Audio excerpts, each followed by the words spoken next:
राजस्थान में नाग की मौत के बाद नागिन ने जो किया उसे देख सभी लोग कांपने लगे। दोस्तों, इस घटना की शुरुआत होती है राजस्थान के सिरोही जिले से लगे हुए एक छोटे से गांव से, जहां पर एक मंगल नाम का व्यक्ति रहा करता था।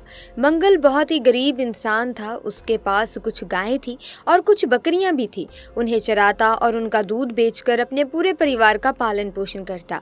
एक बार उसने अपने छोटे भाई को गायों को चराने के लिए भेजा, परंतु जब वो गाय चराकर वापस लौटा तो मंगल ने देखा कि इसमें तो एक गाय कम है, शायद वो जंगल में ही कहीं रह गई होगी। उसके बाद मंगल ने अपने छोटे भाई से कहा कि तुम यहीं रुको, मैं जंगल से गाय को लाता हूँ। जब वो बीच जंगल में पहुंचा तब उसने देखा कि सामने पेड़ के नीचे एक गड्ढे में बहुत ही चमकीली सी चीज चमक रही है। तो उसने सोचा कि ये कोई बेशकीमती हीरा होगा। उसने नीचे से एक लकड़ी उठाई और उस लकड़ी से उस चमकीली चीज को हिलाने लगा, परंतु उसको बिल्कुल भी इस बात का अंदाजा नहीं था कि वो चमकीली चीज इच्छाधारी नागिन की नागमणि थी। उसकी लकड़ी से थोड़ा हिलाने के बावजूद जब वो चमकीली चीज बाहर नहीं आई तो उसने 2-4 बार लकड़ी से उस पर वार कर दिया, जिससे वहां मौजूद इच्छाधारी नाग के सर पर चोट लग गई और वो उसी समय वहां पर मर गया। जब मंगल को ये समझ आया कि वो नागमणि है और उसने इच्छाधारी नाग को मार दिया है तो उसके पैरों तले जमीन खिसक गई। वो बहुत ही ज्यादा डर गया था। उसने उस नाग को हिलाकर देखा कि क्या वो सच में मर गया है। वो वाकई में मर चुका था। मंगल ने उस नागमणि को अपनी जेब में डाला और भागकर अपने घर की ओर आया और उसने अपने घर में किसी को भी उस नागमणि के बारे में कुछ नहीं बताया। फिर उसने नागमणि को अपने हाथ में ले लिया और एक इच्छा जाहिर की कि जो मेरी गाय जंगल में खो गई है वो तुरंत ही वापस आ जाए, और अगले ही पल वो गाय उसके दरवाजे पर आ चुकी थी। ऐसे में मंगल बड़ा ही खुश हो रहा था, मानो जैसे उसकी जिंदगी पूरी तरह से बदल चुकी हो। वो सब कुछ पा लेगा जो पाना चाहता है। परंतु दूसरी ओर इच्छाधारी नागिन ने नाग को मरा हुआ देखा तो वो गुस्से में आग बबूला हो गई। उसने अपने नाग की आंखों में उस कातिल का चेहरा देख लिया था। दरअसल मंगल ने बहुत बड़ी गलती कर दी थी। इच्छाधारी नाग को वहां पर जलाया नहीं, उसे ऐसे ही वहां पर छोड़ कर आ गया, और उसकी यही गलती वजह बनने वाली थी उसकी बहुत बड़ी बर्बादी की। धीरे धीरे मंगल ने नागमणि की सहायता से सारे सुखों को हासिल कर लिया और बड़े ही ऐशो आराम से अपनी जिंदगी जीने लगा। उधर इच्छाधारी नागिन अपने नाग की हत्या का बदला लेने के लिए बहुत ही ज्यादा तड़प रही थी, परंतु जब तक मंगल के पास वो नागमणि थी तब तक वो उसको नहीं मार सकती थी। इसीलिए उसने अपना रूप बदलकर एक बहुत ही सुंदर स्त्री का रूप धारण कर लिया और मंगल के गांव में आ गई। नागमणि होने के कारण मंगल बड़ा ही पैसे वाला इंसान बन चुका था। एक दिन मंगल काम के सिलसिले से एक गांव से दूसरे गांव जा रहा था। तभी वो इच्छाधारी नागिन एक सुंदर लड़की का रूप धारण करके उसके रास्ते में आकर बैठ गई और रोने लगी। जब मंगल ने उससे रोने का कारण पूछा तो स्त्री के भेष में उस उत्तरी नागिन ने बताया कि मेरा नाम कविता है, मैं अपने पति के साथ गांव में रहती हूँ, परंतु कल रात वो किसी अन्य स्त्री के साथ शादी करके आ गया और मुझे मार पीट कर घर से बाहर निकाल दिया।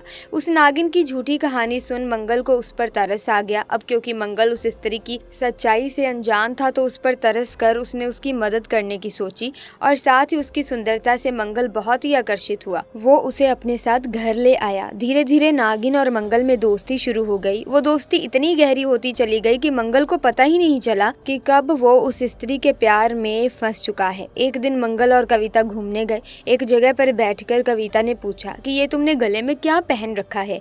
तो मंगल ने कहा, अरे ये तो एक मामूली सा ताबीज है। वो नागमणि मंगल ने तावीज के रूप में अपने गले में पहन रखी थी। फिर उस लड़की ने कहा, क्या तुम मुझे इसे थोड़ी देर के लिए दे सकते हो? मैं इसे पहनना चाहती हूँ। परंतु ये सुनकर मंगल बहुत ज्यादा ही चिढ़ गया और गुस्से में उस लड़की को बोला कि मैं तुम्हें इसे नहीं दे सकता, इसके अलावा मुझसे जो कुछ भी मांगो मैं तुम्हें वो दे दूंगा। इच्छाधारी उस लड़की ने मंगल से कहा, तुम तो पहले बड़ी बड़ी बातें किया करते थे, मैं तुम्हारे लिए ये कर सकता हूँ, वो कर सकता हूँ, परंतु मैंने एक छोटी सी चमकीली चीज क्या मांग ली, तुम उसे ही मुझे नहीं दे पा रहे हो। इसके बाद मंगल ने कहा, अरे ठीक है, परंतु कुछ ही देर इसे पहनकर मुझे वापस कर देना। और मंगल ने उस चमकीली चीज को गले से निकालकर उस लड़की के हाथों में दे दिया, और जैसे ही नागमणि इच्छाधारी नागिन के हाथ में आई तो उसका स्वरूप बड़ा ही भयंकर और विशाल हो गया, जिसे देखकर मंगल कांपने लगा और इच्छाधारी नागिन ने उसे डस कर मार डाला और अपने नाग की हत्या का पूरा बदला ले लिया। दोस्तों, आप भी ध्यान रखिएगा कि नाग नागिन या किसी जीव जंतु पर वार नहीं करना चाहिए, क्योंकि हमारी छोटी सी गलती का हर रोजाना बहुत ही बड़े रूप में हमें भुगतना पड़ सकता है। तो दोस्तों इसी के साथ एक अन्य घटना भी आपको बताती हूँ, जब एक पुलिस वाले ने बीच सड़क पर नाग को बुरी तरह से मार डाला। दरअसल सुशील नाम का पुलिसकर्मी बॉर्डर पर अपनी ड्यूटी दे रहा था। यहाँ पर उसे आने जाने वाले वाहनों की चेकिंग करने के लिए तैनात किया गया था, लेकिन सुशील को क्या पता था कि उसके साथ ऐसी घटना हो जाएगी जिसको वो जिंदगी भर नहीं भूल पाएगा। जी हाँ दोस्तों, जहाँ पर सुशील की ड्यूटी लगी हुई थी वहाँ पर एक घना जंगल था जिसमें एक नाग नागिन का जोड़ा रहता था। वो अक्सर जंगल से बाहर घूमते हुए लोगों को नजर आते थे, लेकिन इस बात से ही सुशील अनजान था और वो अपनी ड्यूटी को पूरी शिद्दत से निभा रहा था। अचानक से नाग एक अन्य पुलिस वाले के जूते पर चढ़ गया। उस पुलिस वाले ने डरकर अपने पैर तेजी से झटकाए और वो नाग सुशील के सीने पर जा गिरा। इसके बाद सुशील ने आनन फानन में उस नाग को नीचे गिरा दिया और पुलिस के डंडे से उसको बेधड़क तब तक मारता रहा जब तक उस नाग ने दम नहीं तोड़ दिया। नागिन दूर से यह मंजर देखकर भागकर वहां से आई और अपना विशाल रूप धारण करके बीच सड़क फन फैलाकर बैठ गई। इतने में कोई भागता नागिन ने एक एक करके सभी पुलिसकर्मियों को अपना शिकार बना लिया। सुशील की नागिन ने बुरी हालत कर दी। उसने उसके हाथों को बुरी तरह काट लिया और अपने दांतों के निशान छोड़ दिए। जब ये हड़कंप मच रहा था तो आसपास के गांववासी वहां पर आ गए और पुलिसकर्मियों को बचाने की कोशिश करने लगे। इतना ही नहीं, उनमें से एक गांववासी सपेरा था। उसने नागिन को जैसे तैसे काबू किया और बहुत दूर जंगल में छोड़कर आ गया।